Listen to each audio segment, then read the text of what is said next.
একই গ্রামের তিনজন চোর চক্রের সদস্য।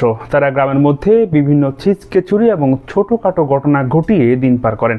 তবে গ্রামের মানুষ জানলেও কখনো তাদের হাতে নাতে ধরতে পারেননি, ফলে কখনো শাস্তির আওতায়ও আনতে পারেননি। তবে গতকাল ঘটেছে এক অবাক করা ঘটনা। এই তিনজন চোর চক্রের সদস্য তাদের গ্রামের পাশের একটি ফিলিং স্টেশন থেকে একটি অটো নিয়ে উধাও হয়ে যায়। পরের দিন মানুষ যখন এই বিষয়টি জানে, তারা সিসিটিভি ফুটেজ চেক করে এবং চেক করে নিশ্চিত হয় যে এই গ্রামের তিনজন চোর চক্রের সদস্যই এই অটোটি চুরি করে। তবে এরপরেই ঘটে এক ভিন্নধর্মী ঘটনা, যা সাধারণ মানুষ দেখে চিন্তায় পড়ে যায় এবং ভাবতে বাধ্য হয়।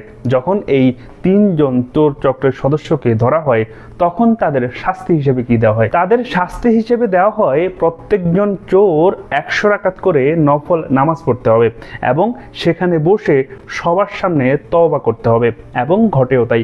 ওই তিনজন চোর চক্রের সদস্য সেখানকার উপস্থিত গ্রামবাসীর সামনে তিনজনে 300 রাকাত নফল নামাজ পড়ে এবং নামাজ পড়ে সকলের সামনে তওবা করে যে আর কখনোই তারা এমন ঘটনা ঘটাবে না।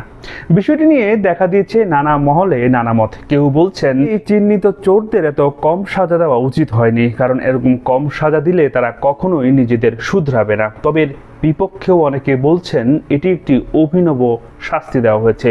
যদি তাদের মারা হতো, পুলিশে দেওয়া হতো, হয়তো তারা ফিরে এসে আবারও একই অপরাধ করত। কিন্তু তাদের ইসলামের দৃষ্টিতে তাদেরকে নফল নামাজ পড়ার কথা বলা হয়েছে এবং তারা পড়েছে এবং তারা সকলের সামনে তওবা করেছে তারা এই কাজ আর কখনোই করবে না। তাদেরকে আঘাত না করে এই স্থানীয় মানুষগুলো অনন্য এক দৃষ্টান্ত স্থাপন করেছে। প্রিয় দর্শক, এই বিষয়ে আপনাদের অভিমত কি? আপনারা কি ভাবছেন?